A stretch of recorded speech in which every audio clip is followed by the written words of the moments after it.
Hey you guys, this is Honey. Hey guys, what's up? It's Mauricio. Making Changes is about Interviewing people from the community. everybody has a story. We talk about their obstacles, we talk about challenges, You never know. Sharing your story might help somebody else. what they go through, how they get through it, And we also give you resources that can help you out. and how they overcome them. So stay tuned. Thank you so much for watching.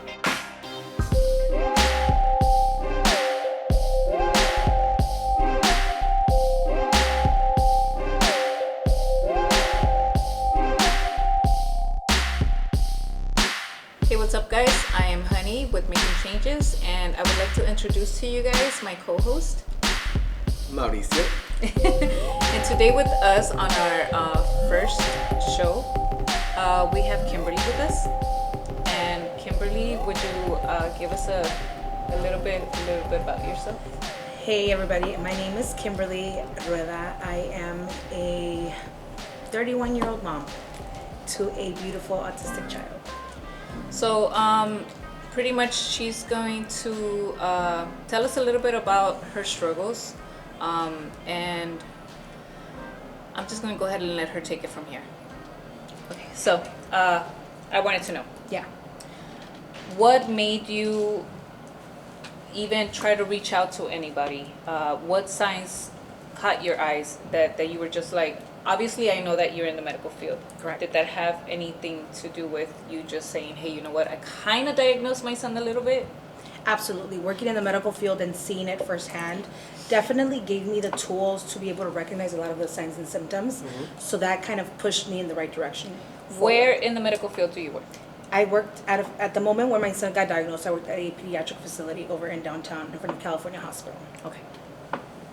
So, So the year was 2019. So I started my son born, via emergency C-section. Okay. But those are some of the questions that they asked to see if anything abnormal happened during the pregnancy, during labor that might have caused any type of lack of oxygen or anything abnormalities. None of that happened. Okay. Everything was, even though it was C-section, everything was in fact normal. he was not premature. No, he was not. Because that's one of the things. that they ask. Exactly. So no, he was not premature. He was born at exactly 40 weeks and 1 day, just a day after his due date. So all of that was fine. So some of the stuff that I started seeing was when he was 8 months, he started babbling like kids with that age. Yeah. Mama, dada, baba, and just very repetitive sounds, right? At his first birthday, he stopped. Oh. Is that around the time that they usually? It's called regression. Okay. So they go backwards instead of moving forward. They go back. Okay? So it's called regression. Question. Yeah. What do you mean backwards? Meaning instead of moving forward with your milestones and achieving things that you should achieve at a certain age or stage in your life, Okay. you stop. And you're going backwards and stopping. So instead of like, hey, I'm starting to talk, I'm starting to walk, and I'm going and crossing all of these check marks per se, Yeah. you stop. So, because I don't have any children, Right. I'm assuming by you guys have like a list of like by certain ages they should be walking and talking. Exactly. Okay, wow. That's So there's two things. In the medical field, at least for pediatrics in particular, there's a thing called an ASQ. An Oh. ASQ is to put it in basic terms, it's a check mark of things that you should look in, that if your son is 8 months or your child is 8 months, this is what they should be doing at that stage in their lives. It does not go to say, though, that every kid does grow up different, and Right. their stages are, in fact, different. So Yeah. it doesn't mean that they're going to be at that stage per se. Okay. But they should be around that Yeah. same. Yeah, It's like yeah, a yeah. map, right? You were also mentioning about an app. That helps Yes. with that. So me in particular, being a first-time mom and doing all the extra stuff, right? I have a app called Kinedu, Kinedu. Okay. And that also helped me personally track, obviously with the help of my PCP as well, where my child should be. And it gave me things like exercises that I could do with my child and just things that I could do to help my child achieve the milestones that they should be in. Okay. So I had that for myself. When you were using that app, did you feel that it was actually helping you out? Yes. Okay. I was actually able to track, because it gives you notes, like a notes tab as well. I was able to notate a lot of the stuff that wasn't happening. Okay. So I got timestamps and Oh, making it easier when you go to yes. your. So instead of just going old school and writing it down Yeah. on a paper and pen, like, oh, how much did they weigh? Like, I don't remember. I guess Like, I'm a first time mom. I got "Give me mom the papel que brain. te tenía aquí." I have mom brain. Do you swear I'm gonna remember this stuff? Right. So it really helped me keep track and tabs where my child was at the time. Okay. So, going through that stuff. So moving forward, he turned 1. He stopped saying anything. Complete mute. Mute, complete. Would you notice that he was getting frustrated when he was trying to? Yes. So once, he stopped talking, it was like a snowball effect. It was it's a multitude of things that happened during the time that made me like, okay, my light bulb switch went off. He stopped talking. He wouldn't point. Kids don't talk, they point at stuff. None of that. My kid would rock himself a lot, and I mean like rock, to hit himself on the floor, to the door, to the couch. Oh, wow. And now I've learned that that's called stimming. It's stimulation to soothe himself and calm his nerves down. Is that what made you say, you know what, I'm going to go ahead and take him to Yes. get diagnosed? So I had my husband, he had speech therapy when he was a child, and so did one of his cousins. So I'm like, oh, I want to think positive and not go straight to the spectrum route. But I was like, well, maybe he's just speech delayed. Yeah, That's fine, of course. Anything is fine. It's just maybe he's just speech delayed like his dad, and he'll need that extra help and get speech therapy. Right. That was what I thought. So then immediately I went and I was like, oh, I'd never thought about the spectrum. It crossed my mind, but I didn't want to think it. Yeah. Right. As a mother, you don't want to. So I went to the PCP's office, which also happens to be the office that I worked with at the time. Okay. So the doctor that saw my son was also the doctor that I worked with, Oh, hand in hand. okay. Okay. So she's like, Kim, I think you're overthinking it. Okay.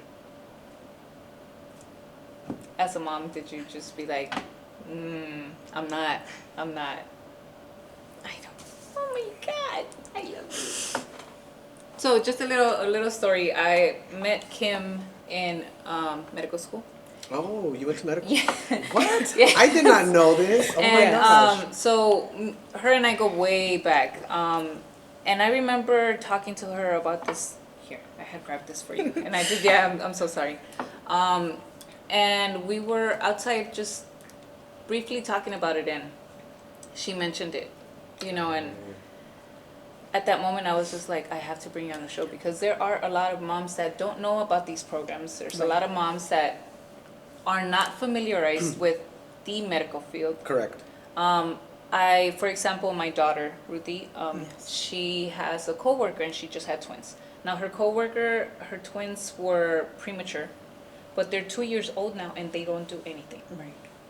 No talking, no pointing, no sounds, nothing. They just Mute. Yeah, completely. So she's worried. Now the thing is, at 1.5 she tried, and she tried getting them diagnosed. They told them, you know what, they're too young. We can't. Yes. Speech therapy. She was like, can I get speech therapy for them? They were like, no, they're too young.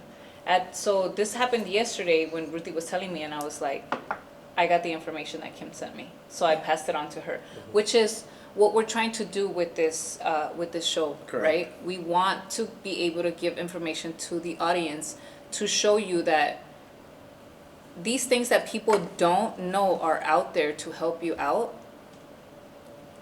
There's ways because sometimes as a mother, you feel that you're just in this hole where even if you have family, friends that are really close to you, you feel like you're just completely alone, and you can't find a way out of that hole that you put yourself Absolutely. into. You feel alone. Yeah, completely. And there's a lot of pushback. Let me ask you something.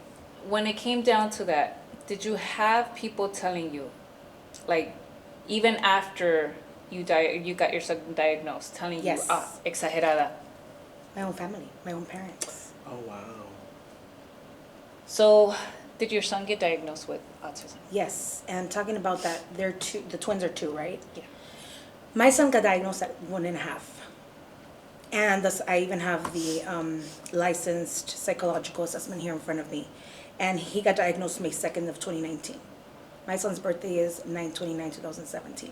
So he was only a year and a half, 17 months give or take, when he got diagnosed. Yeah. And the psychologist did in fact say that he was the youngest that she had ever diagnosed. That it's rare, but he had she check marked off everything that Yeah. the spectrum, quote unquote. When you got the diagnosis, what went through your mind? Like, what was the first thing that went through your mind when you were like, okay, I have the paperwork, it's real. You know, do you mind sharing a little bit about that? Oh my God, so many emotions went through me that day. I remember it.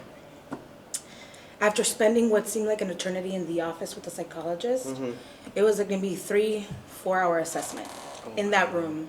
It's a small little room, a couple of toys. She would try to communicate with him and play with him, and then conversate with me, and then go back to him, and it seemed like an eternity. But once she's like, okay, I'm gonna go ahead and diagnose him. My heart broke into a million pieces. I felt, what would happen to me? What would happen to my child if I die? Who would take care of him? That's the first thing that crossed my mind. Yeah. What would be of my son if me and his dad were to pass away tomorrow?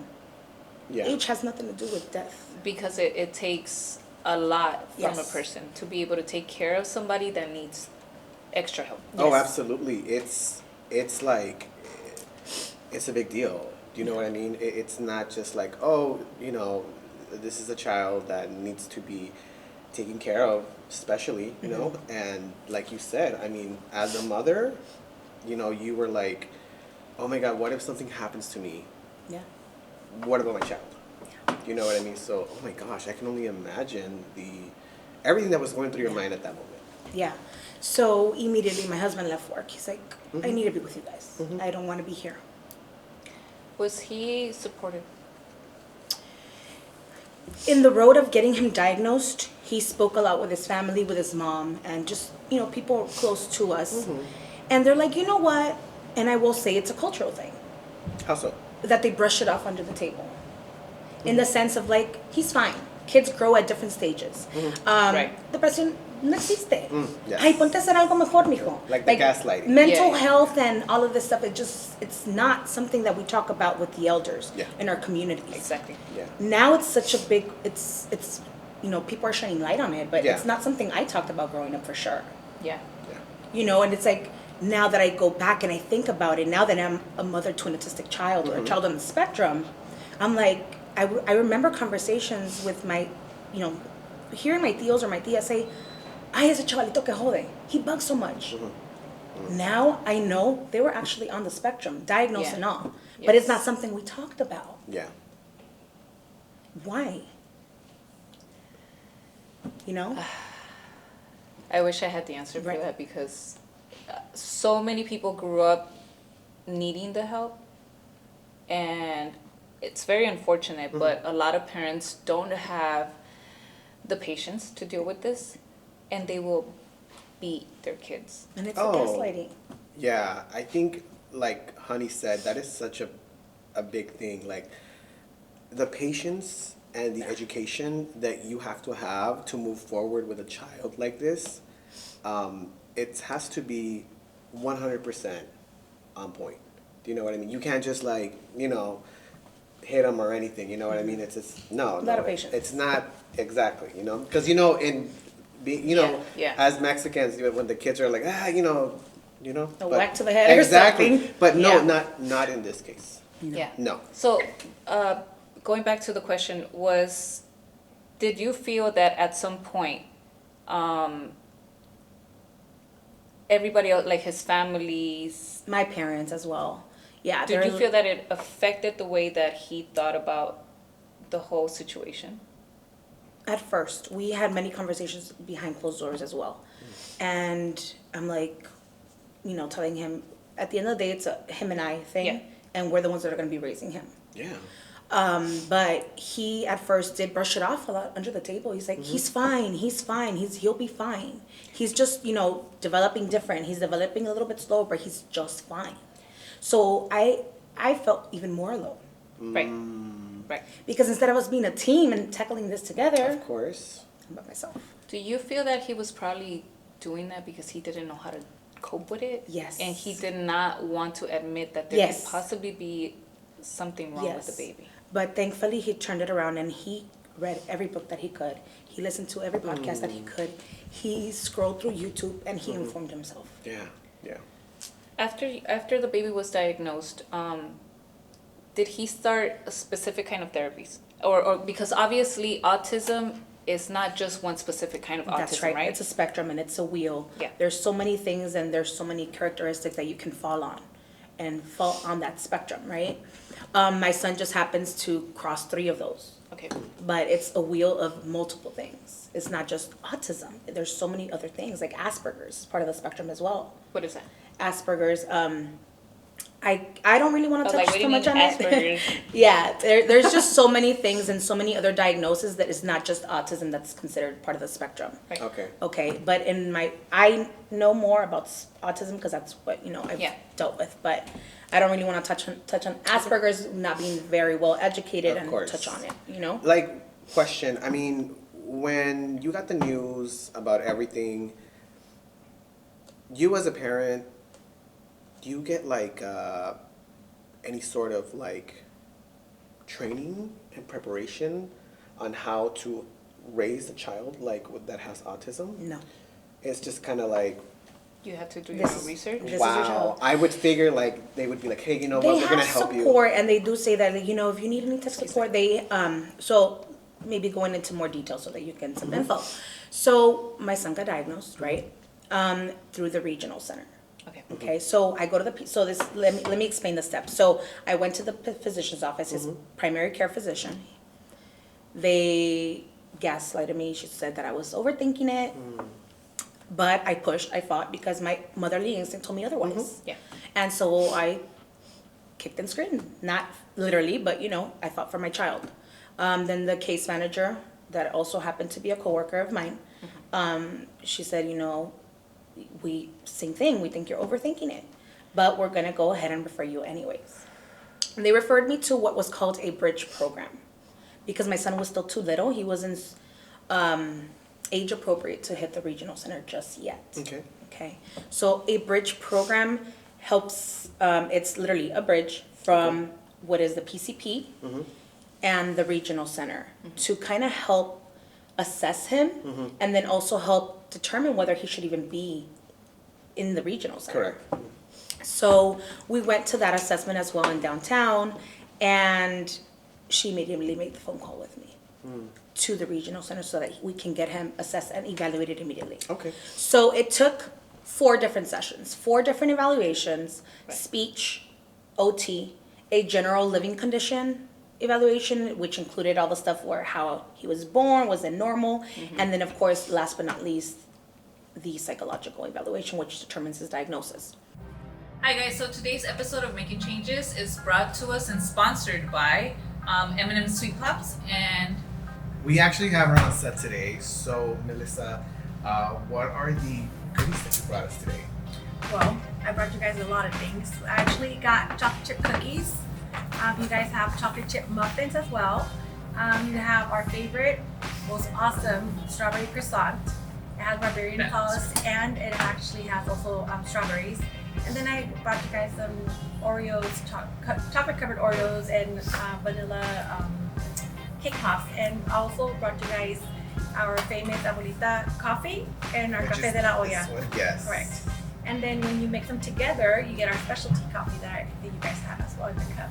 so you sell them prepared. Yes, so I made it, I make things that's like, I want to be able to pick up something. Like he said, oh, you brought napkins. I don't want to pick up something and get dirty. Right. I don't want to throw this in my purse and be like, oh my God, it was all over my purse. Yeah. Because we tend to throw everything in the Right. purse and it gets all over the place. I like to pre-pack everything so that way, just in case somebody else wants to pick up the food, it's not. And today she made a special drink for us, which is It's our specialty coffee with abuelita mixed with the café de la olla. So these two together. Yes. And you can drink both of them, both hot and cold. Yes, right? you can drink them cold or hot. If you drink it cold, I would suggest if you like chocolate or caramel, you put it around the cup and then you put the ice and then you drink it. Perfect. So is this you pretty much just do this on your own, or do you have a team with you? Well, I do this on my own. As far as the cooking, baking, I have a license for it. I have my little team in the background doing all the labels, cutting, packaging, doing all the labor work. But I have the license to be a baker, so I'm the one. Nice. Kitchen. And Yeah, which I'm one is licensed. like your bestseller out of all of these? The croissant. Oh, the croissant. Croissant looks amazing. Oh, it has strawberries. Yes. Oh, that's cute. I mean, Wait until you I taste mean, it. if you guys can zoom in, I hope you can.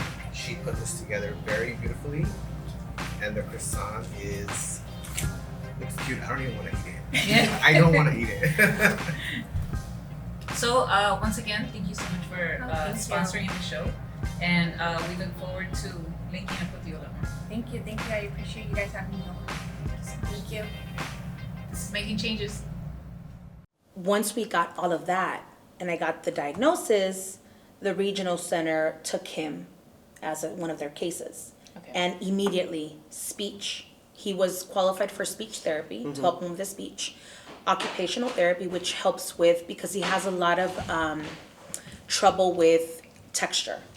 Whether it comes to eating stuff or touching certain objects, that'll make him gag, it'll make him throw up. He just can't tolerate. So there's so many things with him. So he has, that. And then he had ABA. ABA got it completely on my own though. The regional center did not assist with that. Okay. ABA is behavioral therapy. And I called with the help of one of the case managers at the clinic where I worked. He gave me the information and I called myself and I got that for him. But the regional center hooked them with OT, speech, and that kind of stuff. When it came down to the therapy, right? Was it hard on him? It was. In which way? Okay, so just going to the grocery store with him was a nightmare. And I mean, I would get I'm not on the spectrum, but I would get overly stimulated because I didn't know how to handle him. Right. And not just that, but also taking a baby out. And I want to say baby, right? Toddler. Child, yeah.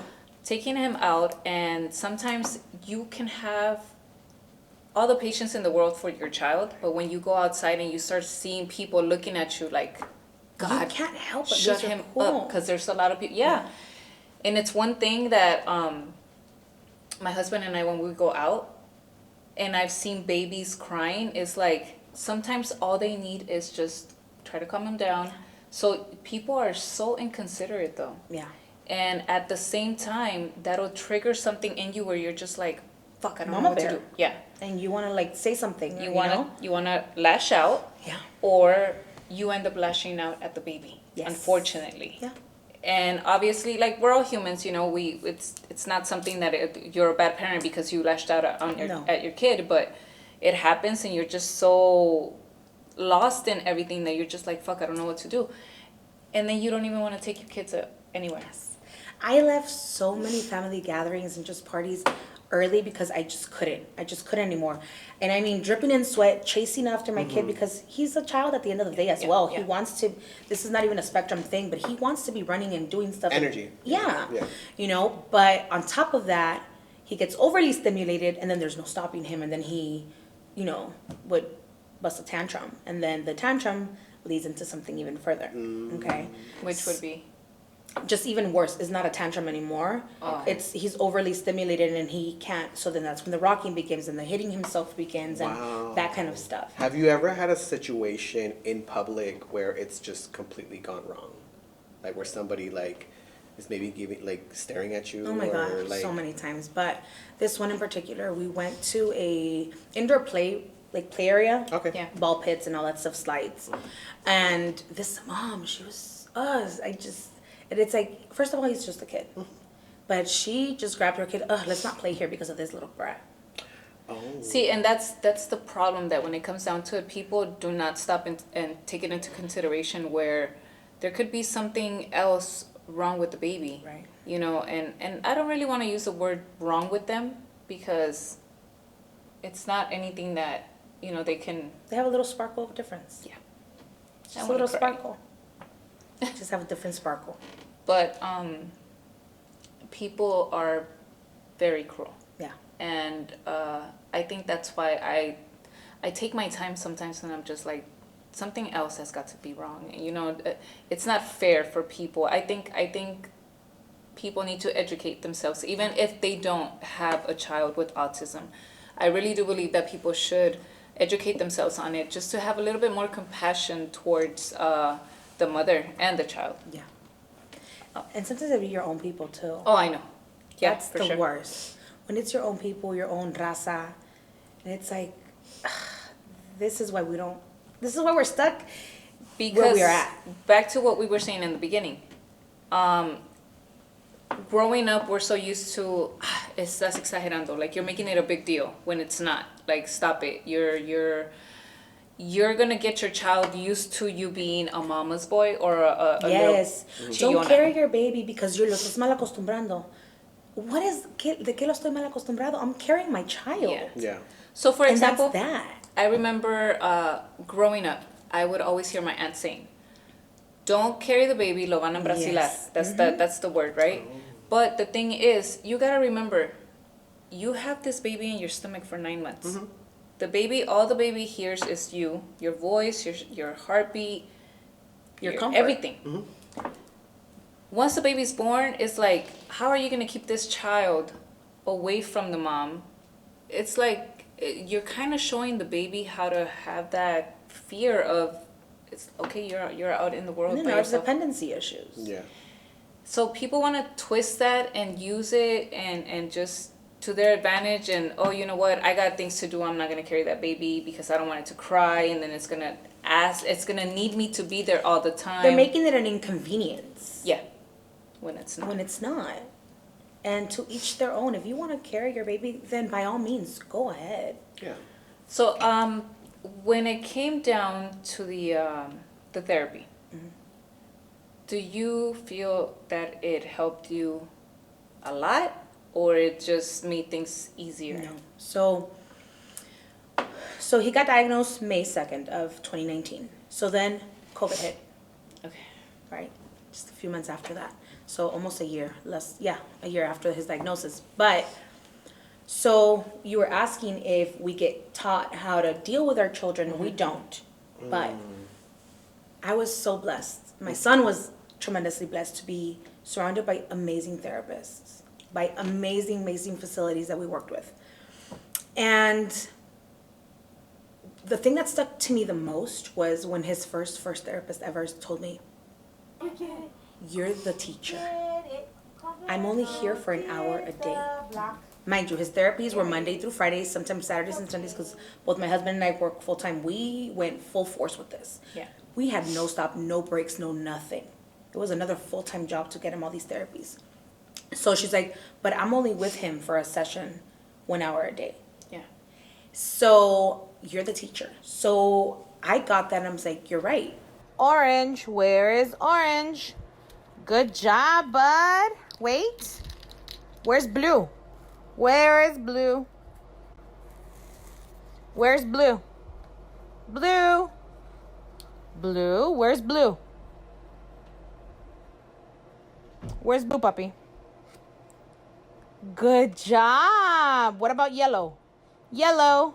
Good job. Bravo. I took everything that I could when I was in sessions present, and I learned it all, and I applied it. So because my son, is autistic, he wouldn't sleep. Think about it this way. Having a newborn for almost 3 years of your life, not just the newborn stage, because my son wouldn't sleep. My son would wake up around the clock, midnight, then again at 2, sometimes 3 in the morning, then again at 5, and then we were not going back to sleep after that. And he would stay awake for an hour at a time. That's completely abnormal for a newborn. But he was already 2 Oh, at that point. Mind you, this was already when getting diagnosed. So I had a newborn for almost 3 years of my life, Got if you it. think about it. That's Yeah, what I was yeah, trying yeah. to say. So imagine a newborn stage extended up until 3 years. Wow. that's tough. It's tough. So on top of trying to deal with a child with special needs Mm-hmm. and doing everything else, I'm sleep deprived. Yeah. But guess what? I took everything I learned. Okay, you're gonna be up, we're gonna work. Mm-hmm. We're gonna put it into practice. You wanna be up and you think it's playtime, we're gonna play, but we're learning. Mm-hmm. And that's exactly what I did. Can mommy have apple, please? COVID hits. Mommy 2020 COVID hits. And everything's through Zoom. Tell a 2-year-old to sit You, in a chair. Just Yeah. This is not even a child on the spectrum, but just tell a child to sit down in a chair in front of a computer while trying to teach them something. no, you can't. No way. Try it. See how that goes. You can't even do that with a 5-year-old. Exactly. You can't You even do can't. that with a 10-year-old. Unless you give them an iPad or a phone. You can't even do that with me. I'm like, You can't even do that with a teenager, what you're gonna give me, unless they have their phone in their hand, right? are you gonna pay me? Right? So I know that a lot of parents struggled, but having a special needs child who just got recently diagnosed maybe a year ago, and now having him to do Zoom classes, I was like, crap, what am I gonna do? Then my dad was helping me because he was the one we paid him to take care of our child because Yeah. he's not working. So he's not very computer savvy, and it's like, I'm at work, and he's like, Mija, I can't get in, like, Yeah. help me. I'm like, I'm at work. Like, the amount of frustration is Oh, like, yeah. oh my God, my kid needs the help. My kid cannot miss these sessions. And no disrespect, but even if it's someone really close to you that loves you, they are not going to put as much effort as They're you not are on top of it because as much this as you. is your baby. Yeah. You know? Yeah. Wow, that must have been So hard. it was frustrating. So I was like, what am I going to do? Thankfully, I was one of the few people, because of course, working in healthcare, Yeah. I worked the whole pandemic. I didn't have time off.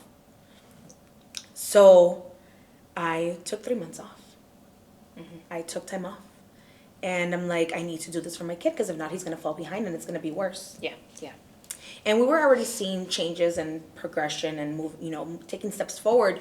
So I'm like, we're going in the right direction. This can't stop. Yeah. So I took time off. I took months off of work, and I worked with him myself.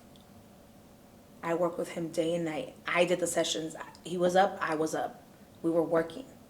I remember you posting a lot on that, and I was just like, I was very intrigued by it.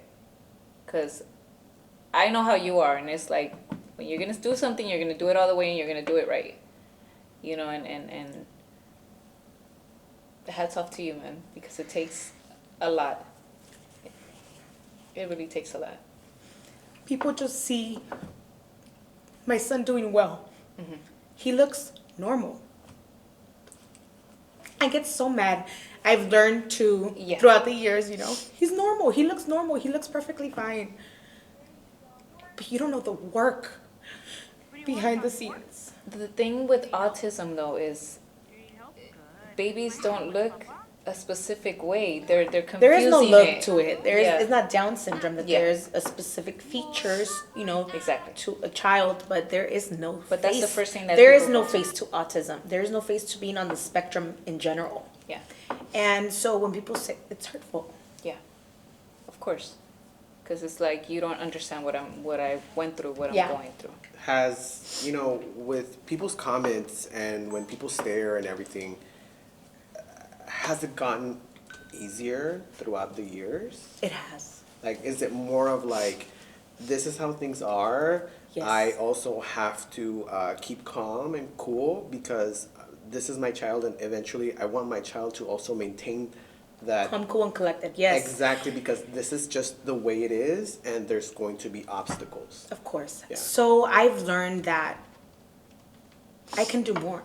So I've taken it more as like, let me educate you. Starting with those around me. Yeah, Starting with my friends, starting with my family. And that's how I've learned to cope with the naysayers or the comments and stuff like that. I remember when we first talked, and I was like, I have to bring you on the show because it's just a lot of girls don't know anything about this, and the first thing that they're gonna do is they're gonna listen to their family. They're Yeah. gonna listen to even Friends. doctors. Yeah. And would you recommend to continue getting more, like taking them to different people to get diagnosed, just in case, if you still feel that you have to?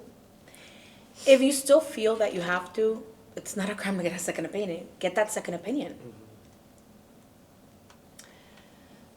What advice would you give the girls out there, like knowing everything that you went through? Obviously, one, you have to have thick skin. And I don't really like saying that, because it's like... You know what? I wouldn't say that it's about having thick skin. It's about fighting for your child.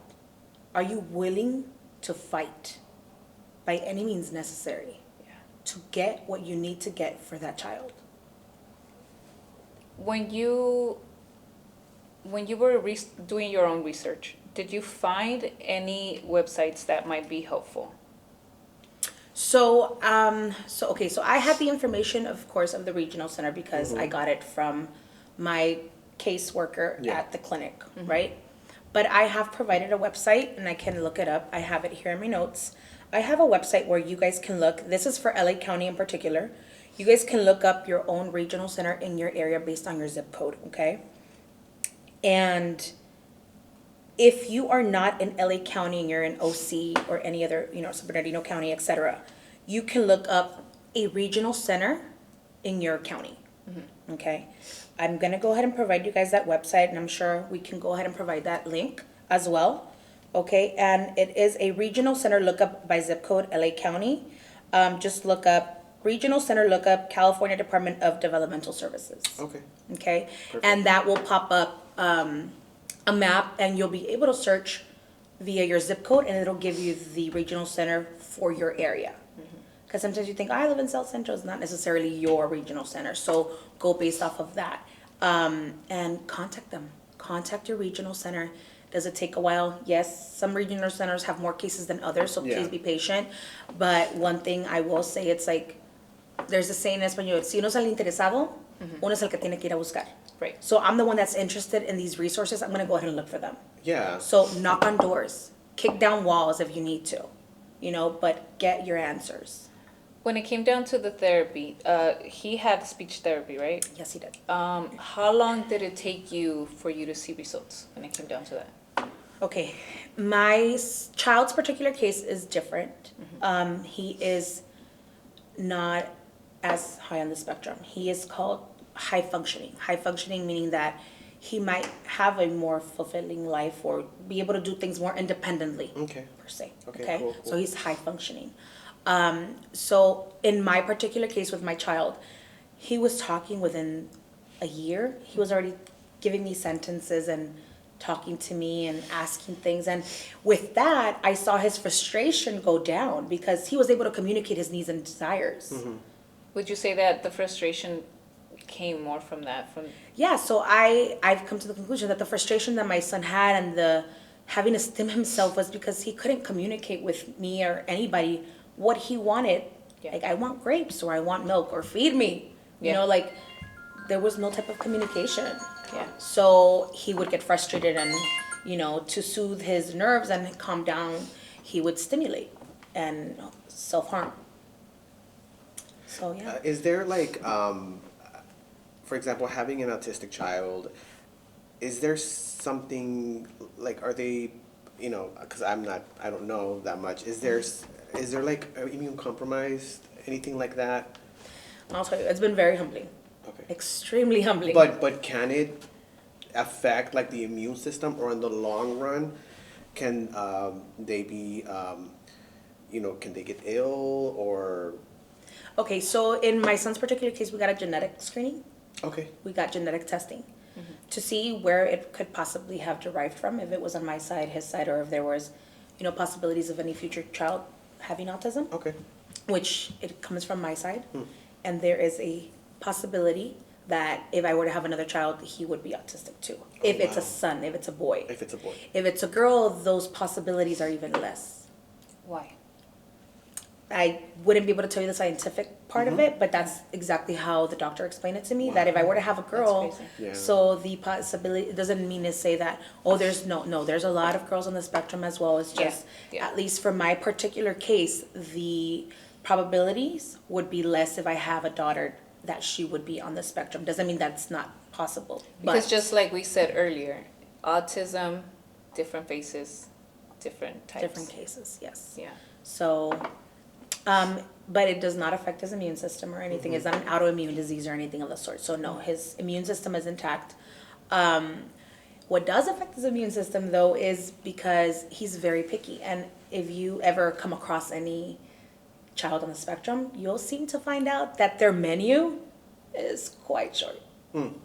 Chicken nuggets and French fries, no sauce, dry, because he has that sensory overload. So there's their menu. So that doesn't help with his immune system because he doesn't have all the nutrients and vitamins that he needs, so he gets ill pretty frequent. So a conversation that I was having with my daughter the other day was, we actually think that my son, which is 14 now, is autistic. For the simple, he was very picky with his food. He used to cry when loud noises. He would just cover his ears, and he would not be able to have no ketchup, no barbecue sauce, nothing that was just any dry, kind no of sauce. sauce. Yeah, yeah. And I was just like, I was so uneducated, which is one of the reasons why it brought me down to, we have to do this show. Not just this one here per se, but in general, to educate our own community, because we don't know anything outside of what we were taught. Right. And unfortunately, we were kept in a bubble. Yeah. When it comes down to information. Yeah. That could actually, and oh man. It's Because it happens. Like, for example, I mean, I'm pretty sure there are mothers out there that have an autistic child, and, the lack of information. Yeah. That maybe questions that they don't know that they can keep asking to the doctor, and the doctor's like, okay, here you go, They and brush it's it like, under the table, and it's like, okay, well, the doctor knows better. yeah, your kid, this is it. blah, And you blah. cross your hands, and that's it. And- That's the end of it. And because of the lack of information, like you said, I had to go hard for my child. I'm still going hard for my child, and because you said you are in that field. Yes. So, but imagine maybe another mother that's not. She's gonna be like, okay, well, Yeah, well, the doctor said that they're fine, so they're fine. yeah. So, like I said, I do want to put a disclaimer out there that I am in no way, shape, or form a physician. I'm not a doctor. I'm not a psychologist. This is my story, my child's story. And if you do feel like your child, or you suspect that your child may be on the spectrum, or they need assistance maybe just with speech, Yeah. knock them doors and start knocking and get your child the assistance that they need. yeah, there are resources, but you have to go and find them, Do your basically, right? research, yeah. Yeah, you have to go and find them because. Start just with the kind of- first step and yeah. contact your PCP and mention that you suspect that your child might be on the spectrum, and go from there. They'll give you what I had mentioned earlier, that's an ASQ, Yeah. which is that, to see where they're at and if they're behind, if they're on a gray scale or if they're on the black scale, Yeah. and go from there. Kimberly, I want to thank you so much for coming onto the show. This means the world to us. And yeah, you guys, this is Making Changes. I am Honey. Once again, thank you so much, Kim. Thank you guys for And- having me. Mauricio. Thank you guys. This is Making Changes.